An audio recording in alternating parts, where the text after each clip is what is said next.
Diary থেকে সাদা কাগজটা ছিঁড়ে কলম দিয়ে বেশ বড় বড় অক্ষরে সুন্দর করে আমার মৃত্যুর জন্য কেউ দায়ী নয় লিখে ফেলল অদ্রি।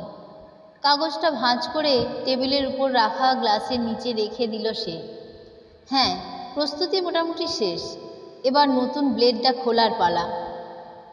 নতুন চকচকে ব্লেডটা দেখছে আর ভাবছে একটু পরই হাতের শিরা কাটবে সে এই ব্লেড দিয়ে। কি মনে করে ব্লেডটা টেবিলের ওপর রেখে জানালা দিয়ে শেষবারের মতো জ্যোৎস্না দেখতে লাগলো অদ্রি। আনমনে ফিরে গেল পুরানো স্মৃতিতে। অরণ্যের সাথে প্রথম দেখা হয়েছিল ভার্সিটিতে। প্রথম অরণ্যকে ভালো না লাগলেও অরণ্য ছিল খুব নাছোড়বান্দা ছেলে। সে তার পাগলামো দিয়ে ঠিকই অদ্রির মন জয় করে নিয়েছিল। তারপর শুরু হলো এই জুটির সম্পর্ক। ভার্সিটিতে এই জুটির সুনামের কোনো কমতি ছিল না। এভাবে দুষ্টু মিষ্টি খুনসুটি আর একটু ঝগড়া নিয়েই চলছিল তাদের দিনগুলো। দেখতে দেখতে 3টি বসন্ত একে অপরের হাত ধরে যে কিভাবে কাটিয়ে দিয়েছে তারা নিজেরাও জানত না। কিন্তু অরণ্য হঠাৎ করেই কেমন জানি বদলে যেতে লাগলো। যে অরণ্য অদ্রির সাথে ফোনে কথা বলার জন্য অপেক্ষায় থাকতো, আজকাল তাকে কল দিলেই ওয়েটিংয়ে পায় অদ্রি। প্রথম বিষয়টা সিরিয়াসলি না নিলেও একসময় অদ্রি খুব কষ্ট পেত অরণ্যের ব্যবহারে। অরণ্য বলতে গেলে যোগাযোগই বন্ধ করে দেয় অদ্রির সাথে। আর এ যোগাযোগের চির সমাপ্তি হয় আজকে বিকেলে। অরণ্য, তুমি এমন হয়ে গেলে কেন? এমন হয়ে গেছি মানে কি বলতে চাও? স্পষ্ট করে বলো অদ্রি। তুমি আমাকে অবহেলা করছো। ফোন দিলে ওয়েটিংয়ে থাকে। তুমি তো আগে এমন ছিলে না অরণ্য। শোনো অদ্রি, সবসময় মানুষকে যে একই রকম থাকতে হবে তা তো নয়। সময় মানুষকে বদলে দেয়। সো এখানে অপরাধ কি? হ্যাঁ, সত্যিই তো, এখানে কোনো অপরাধী নেই। আমি আসলে তোমাকে আর সহ্য করতে পারছি না অদ্রি। আই থিঙ্ক আমাদের রিলেশন কন্টিনিউ করা ঠিক না। সো প্লিজ অরণ্য, আমি তোমাকে অনেক ভালোবাসি। তুমি যেমন আছো তেমনিই থাকো। তারপরও প্লিজ ছেড়ে যেও না, প্লিজ। লিসেন অদ্রি, আমার পক্ষে রিলেশন কন্টিনিউ করা পসিবল না, কারণ আমি আর তোমাকে ভালোবাসি না। I am extremely sorry.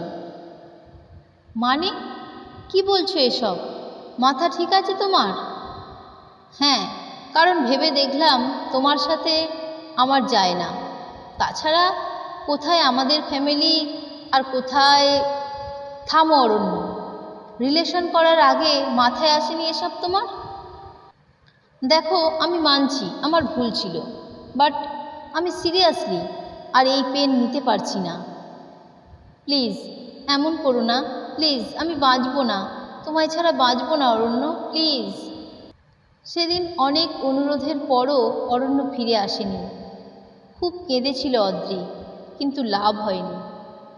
বাসায় আসার পর সোজা নিজের রুমে গেল। মা অবশ্য কিছুক্ষণ ডাকলেন, তাতেও সে পাত্তা দেয়নি। সিদ্ধান্ত ফাইনাল, আজই পৃথিবীর মায়া ছাড়বে।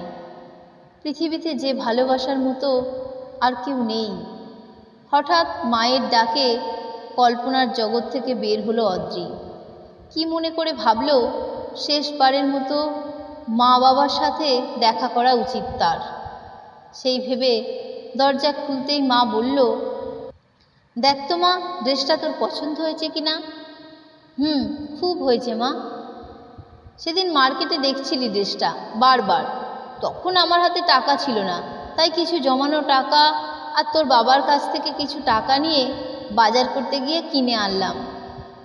তুমিও না মা, কি যে করো। নিজের কাছে খুব খারাপ লাগে রে মা। আজ সামর্থ্য তেমন নেই বলে কিছুই কিনে দিতে পারি না। এমন সময় অদ্রির বাবা বাসায় আসলেন। হাতে মনে হচ্ছে মাছের ব্যাগ হবে। ব্যাগটা অদ্রির মায়ের হাতে দিয়ে বললেন, মেয়েটা সেদিন বলেছিল চিংড়ি মাছ খাবে, তাই ভাবলাম আজ বেতন পেয়েছি, কটা চিংড়ি নিয়ে যাই মেয়ের জন্য। মজা করে রান্না করো তো অদ্রির মা, যেমনটা অদ্রি পছন্দ করে। অদ্রি এসব দেখছে আর চোখের পানি ফেলছে। কিছু না বলেই নিজের ঘরে এসে বালিশ চেপে খুব কান্না করলো। ঠিক এমন সময় ছোট ভাইটা এসে জিজ্ঞেস করলো, আপু কি হয়েছে তোর, শরীর খারাপ? না রে ভাই, এমনি, কিচ্ছু হয়নি আমার। কি হয়েছে বল না রে আপু। ও বুঝেছি, আমি তোর ব্যাগ থেকে টাকা নিয়েছিলাম সেই জন্য। আচ্ছা, আমি কাল টিফিন না খেয়ে টাকাগুলো তোকে দিয়ে দেবো আপু। প্লিজ আর কাঁদিস না, বিশ্বাস কর আর এমন করব না। অদ্রি আর সহ্য করতে পারল না, হাউমাউ করে কেঁদে উঠল। কান্নার শব্দ শুনে বাবা মা ছুটে এলেন অদ্রির রুমে। অদ্রি শক্ত করে তার মাকে জড়িয়ে ধরল। ভাবতে লাগলো, ভালোবাসা তো আমার ঘরেই আছে, নিঃস্বার্থ ভালোবাসা। আর আমি কি না মরতে যাচ্ছিলাম এক প্রতারকের জন্য? আমি মরলে তো ওর কোনো ক্ষতি হতো না, বরং আমার বাবা মা কষ্ট পেত। আমি না থাকলে তারা কাকে এভাবে ভালোবাসত? গ্লাসের নিচ থেকে কাগজটা ছিঁড়ে টুকরো টুকরো করে জানালা দিয়ে ফেলে দিল। জ্যোৎস্নার আলোয় অন্ধকার ঘরটা আলোকিত হয়ে গেল। অদ্ভুত সুন্দর লাগছে সব কিছু। জীবন অনেক সুন্দর মনে হচ্ছে অদ্রির। কাগজের টুকরোর সাথে পুরানো সব কিছু টুকরো টুকরো হয়ে গেল। ভিডিওটি আপনাদের কেমন লাগলো কমেন্ট করে জানাবেন।